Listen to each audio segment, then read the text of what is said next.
একজন দ্বীনী ভাই জানতে চেয়েছেন কাদেরকে যাকাত দেওয়া যায় না।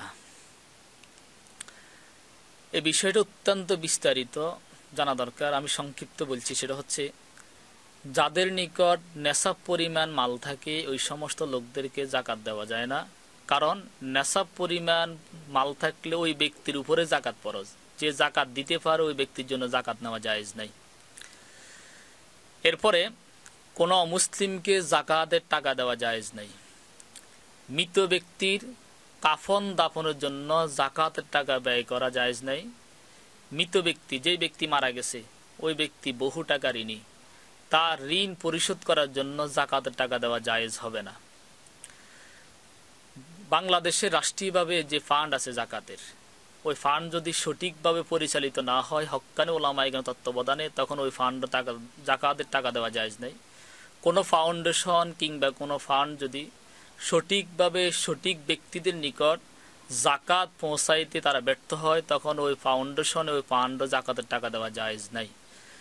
স্বামী স্ত্রী কর্তৃক যাকাতের টাকা দেওয়া জায়েজ নাই। স্বামী স্ত্রীকে যাকাতের টাকা দেওয়া জায়েজ হবে না। স্ত্রী স্বামীকে যাকাতের টাকা দেওয়া জায়েজ হবে না। এরপরে উসুল এবং ফুরু, আমি যদি যাকাতের টাকা দিই তাহলে আমার মূল হচ্ছে আমার মা আর বাবা। উসুলদেরকে যাকাতের টাকা দেওয়া জায়েজ না। যেমন কাদেরকে দেওয়া যায় না?